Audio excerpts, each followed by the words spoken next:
Hello everyone, this is Parthiban welcomes you to SAP Views. இந்த வீடியோவில் NEET UG 2024 மே 5ஆம் தேதி நடக்கக்கூடிய எக்ஸாமில் நான் எந்த சப்ஜெக்டை ஃபஸ்ட் எடுக்கிறது, ஃபிசிக்ஸ் எடுக்கட்டுமா, கெமிஸ்ட்ரி எடுக்கட்டுமா, பயாலஜி எடுக்கட்டுமா அப்படின்ற டவுட் இருக்கிற ஸ்டூடெண்ட்ஸுக்கு இந்த வீடியோ கொஞ்சம் ஹெல்ப்ஃபுல்லாக இருக்கும்.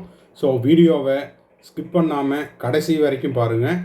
கடைசியில் சொல்கிற அந்த ஒரு விஷயத்தை கடைசி வரைக்கும் ஸ்கிப் பண்ணாமல் பார்க்குறவங்களுக்கு தான் தெரியும்.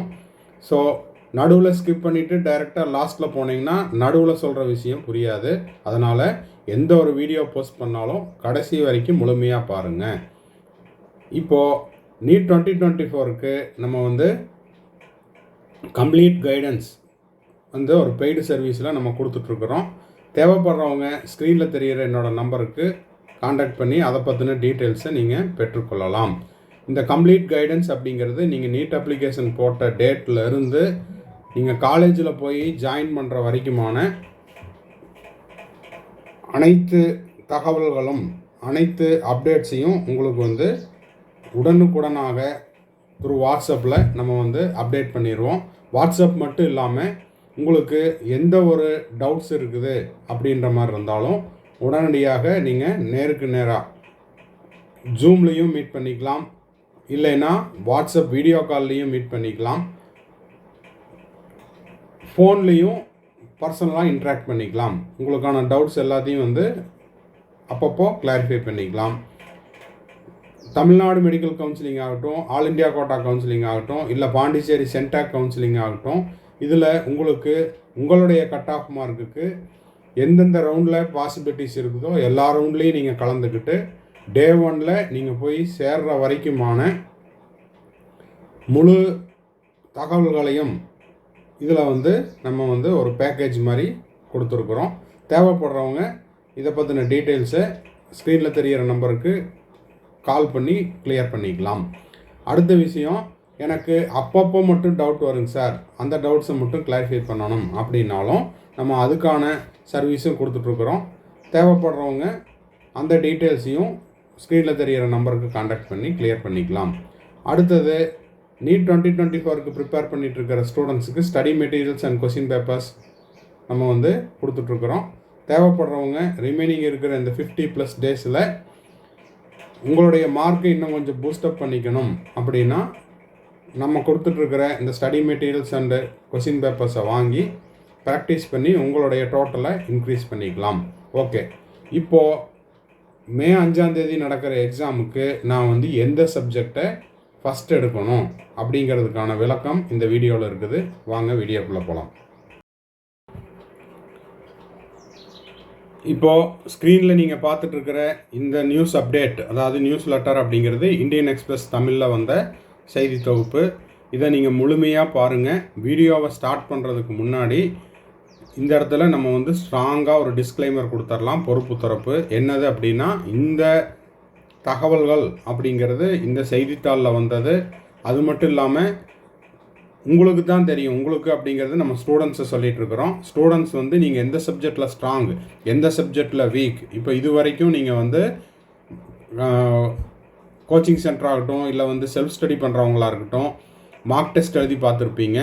அப்போது எழுதி பார்க்கும்போது எந்த சப்ஜெக்டை நீங்கள் ஃபஸ்ட் எடுக்கிறீங்க, இல்லைன்னா எந்த சப்ஜெக்டை செகண்ட் எடுக்கிறீங்க, தேர்ட் எடுக்கிறீங்க அப்படிங்கிறதெல்லாம் ப்ராக்டிஸ் பண்ணி பார்த்துருப்பீங்க.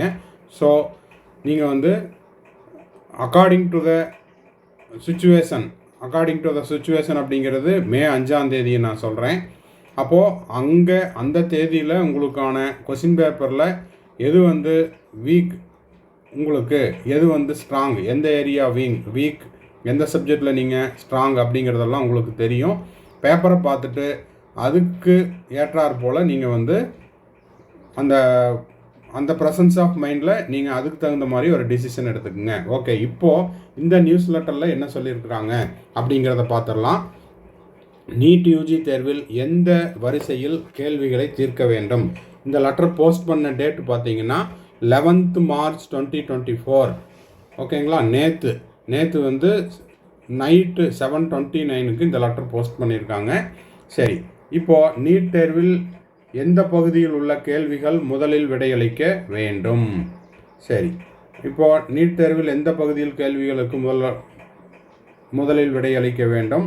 சரி, ரீட் மோர் இதை கிளிக் பண்ணோம் அப்படின்னா நீட் யூஜி மே 5ஆம் தேதி தேர்வு நடைபெறும். இளங்கலை மருத்துவ படிப்புகளுக்கான சேர்க்கை நடத்தப்படும் நீட் தேர்வில் இயற்பியல், வேதியியல் இதெல்லாம் நம்மளுக்கே தெரியும். ஃபஸ்ட் அதாவது ஃபிசிக்ஸ், கெமிஸ்ட்ரி, பயாலஜி இதெல்லாம் இருக்குது. இதில் வந்து டோட்டலாக 200 கொஸ்டின்ஸ் இருக்குது. இதில் வந்து 3 hours 20 minutes, அதாவது 200 minutes உங்களுக்கு இருக்குது. In what order should I solve the question paper? இதுக்கு நான் இதையும் படிச்சுட்டு எனக்கு கிடைச்ச எக்ஸ்பீரியன்ஸ் அப்படின்னா, இதுக்கு ப்ரீவியஸ் இயர்ஸில் நம்ம வந்து நிறைய ஸ்டூடெண்ட்ஸை பார்த்துட்ருக்குறோம். அதில் அவங்க எக்ஸாம் ஹாலில் எந்த மாதிரியெல்லாம் செஞ்சாங்க அப்படிங்கிறத அவங்க நம்மக்கிட்ட ஷேர் பண்ணிக்கிட்டதை இந்த வீடியோவில் சொல்லியிருக்கிறேன். வீடியோ லென்த்தியாக இருந்தாலும் ஸ்கிப் பண்ணாமல் கொஞ்சம் கடைசி வரைக்கும் பார்த்துருங்க. அப்போது இதில் பார்த்தீங்கன்னா ஃபஸ்ட்டு வந்து பயாலஜியை ஸ்டார்ட் பண்ணுங்கள் அப்படின்னு சொல்லியிருக்காங்க. அண்டர்லைன் பண்ணி காமிச்சிட்றேன். பயாலஜி நீட் யூஜி தேர்வு வினாத்தாளை உயிரியலுடன் தொடங்குவது புள்ளியியல் வாரியாக சிறந்தது. ஏனெனில் உங்களுக்கே தெரியும். இதை முடிச்சுட்டு, இந்த பேராகிராஃபை முடிச்சுட்டு நடுவில் நான் உங்களுக்கு ஒரு ஸ்டோரி சொல்ல போகிறேன். ஸ்டோரியில் ரியலாக நடந்தது. அதாவது பயாலஜியை ஃபஸ்ட்டு ஸ்டார்ட் பண்ணுங்க அப்படின்ட்டு சொல்லியிருக்காங்க. ஏன்னா பயாலஜி வந்து உங்களுக்கு ஃபுல்லாக தியரி கொஷின்ஸ் தான். என்சிஆர்டி மேக்ஸிமம் என்சிஆர்டி கொஷின்ஸ் தான் கொடுப்பாங்க. அதனால் ஜஸ்ட்டு மக்கப் பண்ணிவிட்டு அப்படியே வாமிட் பண்ணுற மாதிரி தான் இருக்கும் அப்படின்ற மாதிரி இந்த கருத்து தெரிவிக்கிறது. ஏனெனில் இந்த பகுதியில் கேள்விகள் பொதுவாக குறைவான சிக்கலானவை, அதாவது ஹை ரிஸ்க் இருக்காது. அதனால் இயற்பியல் மற்றும் வேதியியலை விட குறைந்த நேரம் தேவைப்படும். மிகவும் சவாலானவர்களுக்கு மனத்தெளிவை தக்க வைக்க மனப்பாடம் சார்ந்த சூத்திர கேள்விகள் தொடங்குங்கள். இறுதி தேர்வில் உயிரியலுக்கு அதிகபட்சம் 60 நிமிடங்கள் ஒதுக்க வேண்டும்.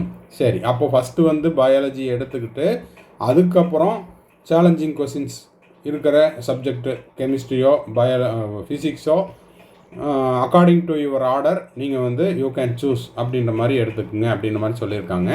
இந்த பேராகிராஃபுக்கு மட்டும் நான் ஒரு ரியலாக நடந்ததை சொல்கிறேன். 2023 எக்ஸாம்லேயும் சரி, 2021 எக்ஸாம்லேயும் சரி. இப்போ பார்த்தீங்கன்னா 2023 எக்ஸாமில் எனக்கு தெரிஞ்ச ஒரு ஸ்டூடெண்ட்டு இப்போ வந்து அவங்க கவர்மெண்ட் மெடிக்கல் காலேஜில் படிச்சுட்ருக்காங்க. அவங்க பார்த்தீங்கன்னா பயாலஜியில் ரொம்ப ஸ்ட்ராங். ஓகேங்களா? பயாலஜியை வந்து அவங்க மார்க் டெஸ்ட் எழுதும் போதும் சரி, வீட்டில் ப்ராக்டிஸ் பண்ணும்போதும் சரி, மேக்ஸிமம் 25 to 30 minutesல போத் பாட்னி அண்ட் ஜுவாலஜி முடிச்சுருவாங்க. மீன்ஸ் 360க்கு 345 to 350, அதாவது அவுட் ஆஃப் என்சிஆர்டியை தவிர மற்ற அத்தனை கொஸ்டினையும் அந்த 20 to 25 minutes அப்படிங்கிறது அவங்களுக்கு மோர் தேன் இனஃப். செம கான்ஃபிடென்ட். ஓகேங்களா? அந்த அளவுக்கு பயாலஜியை வந்து ஒரு மோர் தேன் 10 to 15 times வந்து அவங்க ப்ராக்டிஸ் பண்ணியிருக்காங்க. ஸோ அதே இதில் போன உடனே எக்ஸாம் ஹாலில் பயாலஜி எடுத்து செஞ்சாங்க. பயாலஜி எடுத்து செஞ்சுட்டு அங்கே எடுத்து பார்த்ததுன்னா உங்களுக்கு தெரியும், லாஸ்ட் இயர் 2023 பயாலஜி எல்லாமே லென்த்தி கொஷின்ஸ். இன்னமும் சொல்லப்போனால் அந்த அசஷன் அண்ட் ரீசன் அந்த டைப் கொஷின்ஸ் இருந்துச்சு. அப்போ அந்த 20 to 25 minutes மார்க் டெஸ்ட் எழுதி ப்ராக்டிஸ் பண்ண அந்த பர்டிகுலர் எக்ஸ் அப்படிங்கிற ஸ்டூடெண்ட்டுக்கு அவங்களுக்கு 1 hour 15 minutesக்கு மேலே தேவைப்பட்டது. ஓகேங்களா? எல்லாமே கரெக்டு. அவங்க அட்டன் பண்ண கொஷின்ஸ் எல்லாமே கரெக்டு. இப்போ அவங்க படிச்சுட்ருக்காங்க. கவர்மெண்ட் மெடிக்கல் காலேஜில் சீட்டு கிடச்சிருச்சு. இருந்தாலும் என்ன சொல்ல வரேன் அப்படின்னா, அவங்களுக்கு எவ்வளோ நேரம் ஆச்சு? மோர் தேன் 1 hour ஆச்சு. இப்போது அவங்க பயாலஜியில் ஸ்ட்ராங்காக இருந்ததுனால என்ன பண்ணுவாங்க, இங்கே 20 to 25 minutes சால்வ் பண்ணிவிட்டு அதில் கிடைச்ச எக்ஸ்ட்ரா டைம் எடுத்துகிட்டு போயிட்டு ஃபிசிக்ஸில் அவங்க கொஞ்சம் ஆவரேஜ் தான், அதனால் ஃபிசிக்ஸுக்கு வந்து அதிகமான டைம் எடுத்துக்குவாங்க. இப்போது பயாலஜியில் அதிகமான டைம் ஸ்பெண்ட் பண்ணுறதுனால அதுலேயே அவங்க என்ன பண்ணிட்டாங்க அப்படின்னா கொஞ்சம் பேனிக் ஆகிட்டாங்க. அப்போது டைம் சொல்லுவாங்க இல்லையா, அப்போ பார்க்கும்போது நம்ம 1 hourக்கு மேலே எடுத்துட்டோம், இனி ஃபிசிக்ஸ் எப்படி இருக்குமோ அப்படின்ற அந்த ஒரு பதட்டத்திலேயே அவங்களுக்கு ஃபிசிக்ஸ் வந்து 2023 அட்டன் பண்ணவங்களுக்கு தெரியும், இல்லை 2023 கொஸ்டின் பேப்பர் கையில் வச்சுருந்தீங்கன்னா அதை எடுத்து பார்த்தீங்கனாலும் தெரியும். அப்போது ஃபிசிக்ஸில் ரொம்ப ஈஸி டைரக்ட் கொஸ்டின்ஸ், நார்மலாக எல்லாருமே ஒரு 45 மினிட்ஸில் அந்த கொஸ்டின் பேப்பரை செய்யலாம்.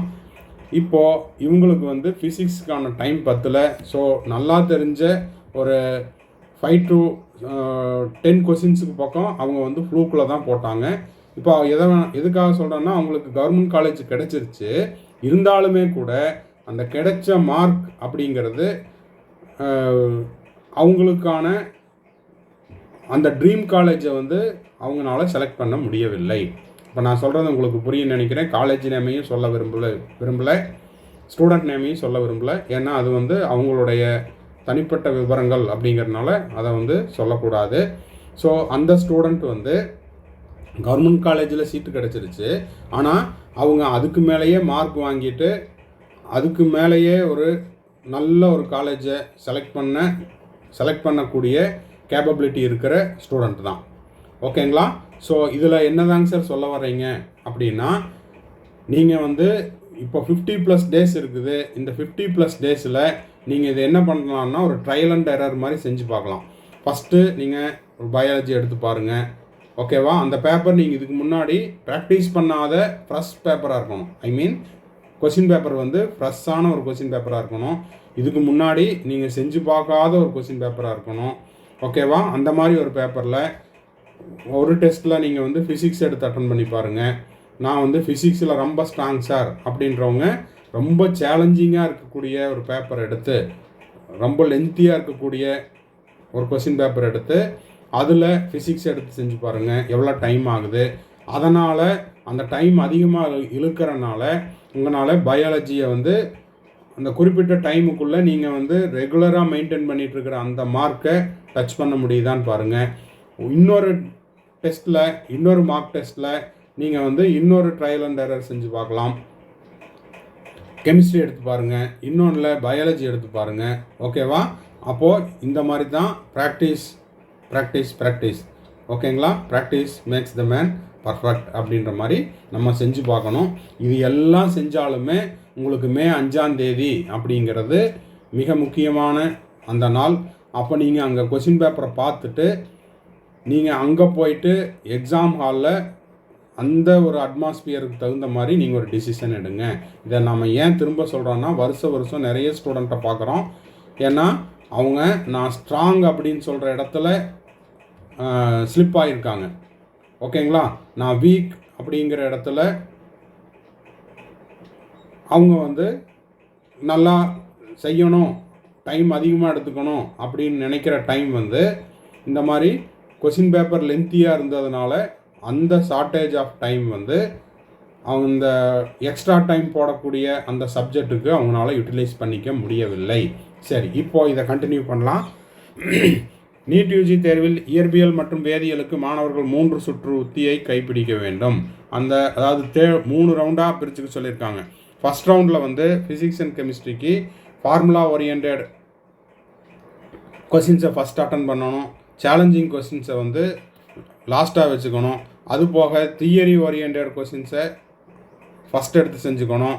அதே போல் அனலிட்டிக்கல் கொஸ்டின்ஸ், ஓகேங்களா, அதாவது அனலைஸ் பண்ணுற மாதிரியான சப்ஜெக்ட் 2வது சுற்றில் பகுப்பாய்வு திறன், அதாவது அனலைஸ் பண்ணுற மாதிரியான கடினமான கேள்விகளையும் நீங்கள் வந்து அந்த சேலஞ்சிங் ரவுண்டில் எடுத்து செய்யணும். அப்போது இருக்கிற அந்த 3 hours 20 minutes வந்து நீங்கள் ஸ்ப்ளிட் பண்ணி செஞ்சு பார்த்துருங்க. இப்போ நம்ம சொல்கிறது எல்லாமே மே 5ஆம் தேதி செஞ்சு பார்க்கக்கூடாது. அதுக்கான ப்ராக்டிஸை வந்து நீங்கள் மார்க் டெஸ்ட் இப்போ இருக்கிற 50 நாள்லேயும் நீங்கள் ஒவ்வொரு நாளைக்கும் ஒவ்வொரு டெஸ்ட் எழுதலாம். ஓகேவா? அந்த ஒவ்வொரு டெஸ்ட்லேயும் இந்த மாதிரியான புதிய யுத்திகளை கையாள வேண்டும். அதுபோக உங்களுக்கு தெரியும் எப்படி எது ஃபஸ்ட்டு செய்யணும், எது செகண்ட் செய்யணும், எது தேர்டு செய்யணும் அப்படிங்கிறத நீங்கள் அதுக்கு ஏற்றாற் போல் நீங்கள் வந்து டிசிஷன் எடுத்துக்குங்க. ஓகேவா? நான் ஃபிசிக்ஸில் ரொம்ப ஸ்ட்ராங் சார் அப்படின்னா நீங்கள் டைரெக்டாக எடுத்து ஃபஸ்ட்டு ஃபிசிக்ஸ் செஞ்சுருங்க. இல்லை நான் வந்து கெமிஸ்ட்ரியில் ரொம்ப ஸ்ட்ராங் சார் அப்படின்னா கெமிஸ்ட்ரி எடுத்து செஞ்சுக்குங்க. இல்லை பயாலஜி தான் நான் எப்போவுமே செய்வேன் சார் அப்படின்னா அது உங்களுடைய விருப்பம். அதனால் இதில் திரும்பவும் வீடியோவை முடிக்கிறதுக்கு முன்னாடி உங்களுக்கு நம்ம சொல்ல வேண்டிய மிக முக்கியமான டிஸ்க்ளைமர் என்ன அப்படின்னா, இந்த நியூஸ் அப்டேட் சொல்கிறதையும் கேட்காதீங்க, நான் சொல்கிறதையும் கேட்காதீங்க, வேறு சம் எக்ஸ் ஆர் ஒய் யார் சொல்கிறதையும் கேட்காதீங்க. நீங்கள் உங்களுடைய ஸ்ட்ராங் ஜோன் எது, வீக் ஜோன் எது அப்படிங்கிறத தெரிஞ்சுட்டு அதுக்கேற்றாற் போல் நீங்கள் வந்து முடிவை எடுத்துக்கொள்ளுங்கள். ஓகேங்களா? ஸோ இதுதான் நம்ம சொல்ல வந்த விஷயம். இந்த வீடியோ உங்களுக்கு யூஸ்ஃபுல்லாக இருந்தால் மறக்காமல் லைக் பண்ணுங்கள், சப்ஸ்கிரைப் பண்ணுங்கள், ஷேர் பண்ணுங்கள். இந்த வீடியோவை பேரண்ட்ஸ் பார்த்துட்டு இருந்தீங்க அப்படின்னா மறக்காமல் ஸ்டூடெண்ட்ஸுக்கு இந்த விஷயத்தை சொல்லுங்கள். ஓகேவா? நிறைய பேர் சப்ஸ்கிரைப் பண்ணாமல் பார்த்துட்ருக்குறீங்க. மறக்காமல் சப்ஸ்கிரைப் பண்ணிவிட்டு ஒரு பெல் ஐக்கானை கிளிக் பண்ணிவிட்டு பார்த்தீங்கன்னா நம்ம போடுற ஒவ்வொரு வீடியோவும் உங்களுக்கு நோட்டிஃபிகேஷனாக வரும். வீடியோ லென்த்தியாக இருந்ததுக்கு வேறு வழி இல்லை, சொல்ல வந்த விஷயத்தை எல்லாம் சொல்ல வேண்டியதாக இருக்குது. அதனால் முடிஞ்ச வரைக்கும் ஸ்கிப் பண்ணாமல் பார்த்தீங்கன்னா இந்த வீடியோ உங்களுக்கு உபயோகமாக இருக்கும். Bye, see you, have a nice day. மறுபடியும் அடுத்த வீடியோவில் அடுத்த அப்டேட்டோட மீட் பண்ணலாம்.